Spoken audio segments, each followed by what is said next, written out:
Mr. Chairman, I rise today in strong opposition to the Burgess-Markey Amendment.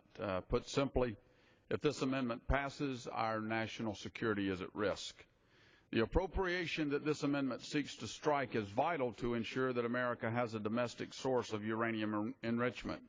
According to U.S. law and nonproliferation treaties that the United States are signatories to, we must have a domestic source of uranium. International agreements prevent us from purchasing enriched uranium from foreign-owned companies for military purposes. If the Burgess-Markey Amendment passes, the U.S. would no longer have a domestic source of enrichment and would instead be reliant on a foreign-owned company that has many red flags in its past for uranium enrichment.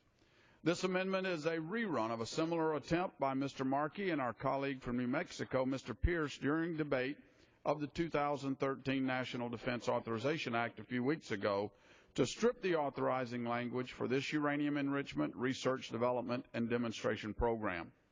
That amendment failed by an overwhelming vote of 121 to 300. Nothing, I repeat, nothing has changed in the last few weeks since that vote and today. Mr. Chairman, some of my colleagues are claiming that the RD&D program is some type of congressional earmark, but this is simply not true. The President of the United States requested the authorization and funding for the RD&D program in his budget request because the administration has determined it is necessary for our national security. Now, I may still be a freshman, but I know enough that in order to be a congressional earmark, that a member of Congress would need to make the request for the program. That didn't happen. Furthermore, in the NDAA legislation, Chairman McKeon added a provision to ensure that taxpayers are protected by requiring any company that participates in the RD&D program to put up their intellectual property rights as collateral. The IP rights are worth billions of dollars and far outweigh any amount of money that the federal government might put towards this program. So to call this an earmark or a bailout is just simply not true. The sponsors of this amendment have also tried to confuse members by saying that we can satisfy our national security needs by downblending existing uranium. While we may be able to do this in the near term, this argument is short-sighted at best. What happens when the government runs out of inventory to downblend and we no longer have a domestic capability to enrich uranium?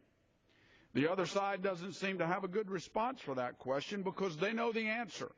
And the answer is that we need to go forward with the RD&D program to ensure we have a domestic source in the future. It seems some would rather ignore the long-term national security implications of having a domestic source of uranium enrichment. The fact is that if this amendment passes, our nuclear national security could be at risk. Mr. Chairman, I will once again remind my colleagues that this amendment attempts to achieve the same goal that the failed Pierce-Markey Amendment did a few weeks ago, and we already know that amendment failed by a very wide margin. I urge my colleagues to defeat this amendment to ensure that our national nuclear security is not outsourced to a foreign-owned company. And with